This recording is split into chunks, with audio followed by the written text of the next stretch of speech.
Hi everyone, my name is Bayle Conrad and I'm a program coordinator at Harborview Medical Center.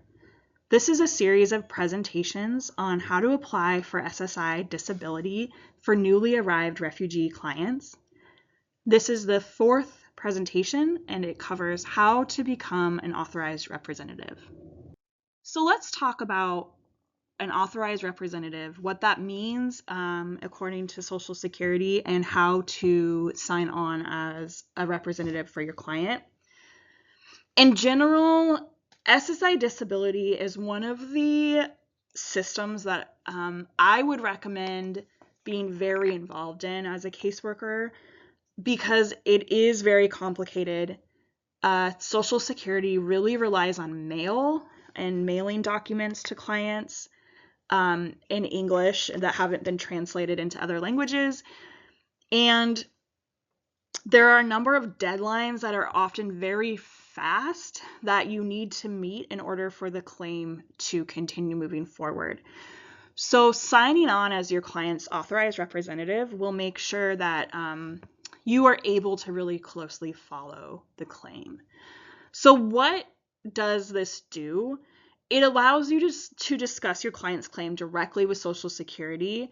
You can call for updates, you can ask if any documents are missing, and you should receive copies of all the letters that have been sent to the client, which makes sure that you are able to help them follow up and submit forms or additional information, which is usually asked for within 10 days of receiving the documentation.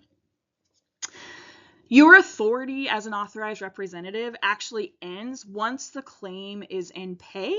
So if your client's claim is approved and they start getting paid for benefits, usually Social Security will no longer allow you to speak on your client's behalf, which is actually fine because you've gotten them through the most difficult part, which is the application process and getting approved. A client can also have multiple authorized representatives. So if they have a family member or friend who's really involved, they could have someone else sign on as well. But in general, in my experience, clients have really not had anyone else who can serve that role, and they're very willing to have you sign the paperwork to become a representative. So let's talk about what Social Security requires for you to become an authorized representative. The first requirement is that you must be qualified to become an authorized representative and follow the Social Security Code of Conduct. There will be links to this in the accompanying guide, but in general, authorized representatives must be known to have good character and reputation, be capable of giving the claimant advice, and you can't be suspended or qualified from acting as a representative at a federal agency. There's a new requirement as of fall of 2024 where all authorized representatives must now complete what's called the Representative Registration Form. It's Form SSA 1699. This form is something that you will need to fill out one time and send to Social Security so that they have you on file as a representative, and we'll go through what that form looks like in a minute. And then the final item that you must complete to become an authorized representative is to complete a form called SSA 1696, which is the specific representative form for that claim where you and the claimant will sign. And we will also go through that form in this presentation. So like I mentioned in the previous slide, Social Security now requires you to register as an authorized representative, which is the form SSA 1699. This is a form that you will only need to fill out once so that Social Security has it on file. And then once it's been filled out and submitted, you will need to fill out the SSA 1696 for the individual cases that you would like to be an authorized representative for. The representative registration form is used by both attorneys and non-attorneys, so there are many questions about fees and direct deposit. Those questions you can ignore as a caseworker or other provider who's assisting a client. You will not be paid. You will not need to submit any direct deposit information. And we'll look over what that form looks like in a minute. And then once you're done filling out this registration form, there's actually a specific fax that Social Security would like you to use to submit it to their office, which is on the bottom of this slide.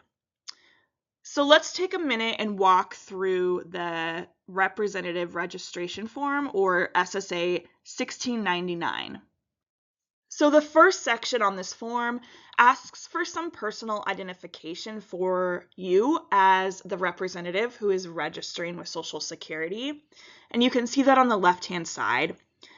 Once you've filled out your personal information, Social Security moves on to Section 2 to ask about your representational standing. This is where there are some questions that start to ask about whether you are an attorney, because if you are an attorney, you are eligible to receive payment from your representation. Since you are likely not an attorney, you can select no, which I've highlighted on the right-hand side of this slide, and you can actually skip Section 3 and move on to Section 4. So moving on to Section 4, this is where you can put the address where you would like to receive any mailings or notices from Social Security. So this will likely be your work or business address. And it also asks for your business telephone number, fax number, and email address. Halfway down this page, there's another question about your eligibility for direct payment. If you're a caseworker, you will not be eligible, and you can mark no, which I've highlighted in the middle of the left-hand side of this slide. And this is going to allow you to skip over Section 5 and move into Section 6. I've put Section 5 on the right-hand side of this slide just so you can see what it looks like.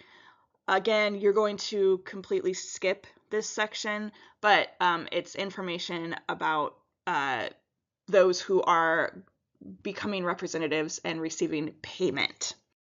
So we've skipped over Section 5 because we are not becoming paid representatives, and we're moving into Section 6 and 7, which are the final sections of the form. In Section 6, you just have to attest that you're complying with all Social Security laws, that you're not collecting a fee that hasn't been approved, things like that. It also asks some questions about whether you've been prohibited from practice, and you can mark the correct answers for those. And then moving on to the right-hand side of this slide into Section 7. Again, these are some more general attestations that you also have to attest to. And finally, you are just going to sign and date. And once this is all completed, you will then fax this form to the fax number that was listed on a previous slide.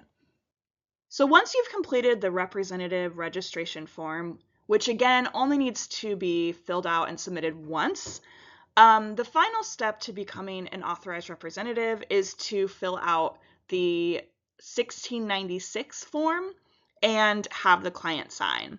And this form is one that will need to be submitted for all the claims that you're working on separately. It allows both you and your client to sign, stating that your client agrees to have you speak to Social Security on their behalf. If the SSI interview is in person, you can submit a copy of this at that interview. However, most are on the phone at this point, and so you can just mail, fax, or drop off a copy with the Social Security office once you have that interview completed. You also might need to submit this several times. Sometimes the processing time for getting this form uploaded to your client's account takes longer than you might think. And so keeping track of the date that you've submitted and calling to confirm that the form was received can be really helpful, and just making sure that you don't need to submit it again. So now that we know how to register as an authorized representative, which again only needs to happen once, let's go over the SSA 1696 Authorized Representative form, which you'll need to complete for every claim that you'd like to be the authorized representative on. On the top of all pages of this form, you will see a space to enter your client's Social Security number and your representative ID. You will receive a representative ID once you have registered as a representative with Social Security. The first section of this form asks for your client's basic information, including their name, Social Security number, mailing address, and phone number. This is followed by a question asking if the claim is based on another person's work or earnings. If your client has a working spouse or is a minor with a working parent, you can enter that person's Social Security number here. The form then asks if the claimant allows Social Security to release information in relation to their pending claim to the authorized representative, and you will want your client to check this box. The final section on the left side asks if there are multiple representatives, and if so, the client can determine who the principal representative would be. If you are a caseworker working with a new arrival, they usually will only have you as an authorized representative, and you can leave this section blank. Moving to the right-hand side of the slide, Section 4 is where you're going to list your information as the client's representative. You can enter your name, work address, and phone number here. Section 5 asks about your affiliation as the representative, and you can mark the applicable box. This will most likely be the third box down that states, I am a non-attorney not eligible for direct payment. You can also mark that you work for a nonprofit. The final question on this page asks if you've ever been disqualified or disbarred from participating in a federal program, which you can also answer in that section. The next page of this form continues with asking some information about you as the representative and your affiliation. Because you're not getting payment for this service, you do not need to enter an EIN or employer ID number. You do want to enter your organization's name so that Social Security knows who you're affiliated with. This allows others that are working at your agency to call Social Security on your client's behalf if necessary. The second half of the left page asks you some certification questions. Once you have read through these statements, you can initial at the box at the bottom of the page. The final page of the Authorized Representative form first asks about the claim type you are representing. You can select Title 16 benefits, which is the second option. Title 16 benefits are for SSI claims. Section 7 goes on to discuss a fee arrangement. Because you are not gaining any fee from Social Security or from your claimant for this service, you can mark the box at the bottom that states you waive the right to any fee. Finally, you and the claimant will sign and date this letter, and once all of it is completed, you can then submit to Social Security. So one thing that I found really beneficial when I was an authorized representative is that I could call Social Security and ask for a status update on the claim. And it's important to kind of know the information that you're going to be asked to verify your identity once you've been signed on as an authorized representative. So if you call the local office or the national line and say you want an update on a claim, you're likely going to be asked the following questions. First, your name and organization, then your client's name, their Social Security number, their address and date of birth. And then generally, you'll be asked a question around the full name of your client's parents and or their place of birth, city and country. So I try to get this information from the clients that I am working with on SSI claims and keeping it in their file so that I have it all available to me when I'm calling. This information is gathered from your client when they apply for their Social Security number. So if they don't remember what they said, or they're not sure about, the spelling of a name or something like that, you can ask them to think back about what they provided when they did apply. The other thing about the Authorized Representative form is that it allows others working at your organization or with you, like if you have a casework assistant or an intern, to call on your behalf, but they will still need to answer these questions. So finally, now that you know how to become an authorized representative and how to fill out the paperwork to do so, here are just a few tips for following up. If you are working as a caseworker for a preferred communities or intensive case management program at a resettlement agency, you might have several clients that you are following with active SSI cases. And it might be useful for you to kind of keep track with a spreadsheet or however you prefer to track the status of that person's claim. I found it really useful to note things like the last time I spoke to Social Security or mailed any information to Social Security about that specific person's claim, noting any follow-up dates or information that is still needed by Social Security. You can also have a section to note, the estimated date that they might have a decision. Personally, I found it useful to follow up pretty frequently with Social Security. I would just put on my calendar on a specific date every month, call Social Security, and then I'd run down the list of my clients to see who I needed to follow up with to make sure that there is nothing needed on the claim. Usually Social Security will, give you an estimate for when the next step will occur. So if the next, if the decision isn't going to be made for a couple more months, then you could just note that date and follow up then.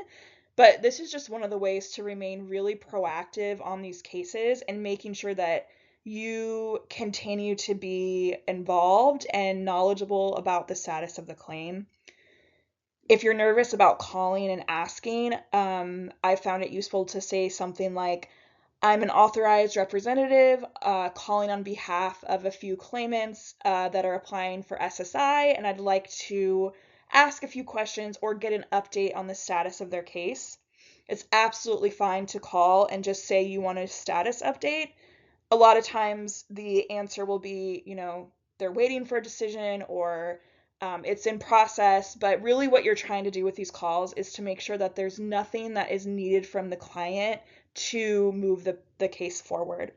So you can arrange this in whatever tracking system works for you, but that's one way you can just be proactive and make sure that you're continuing to advocate for your client on their SSI case.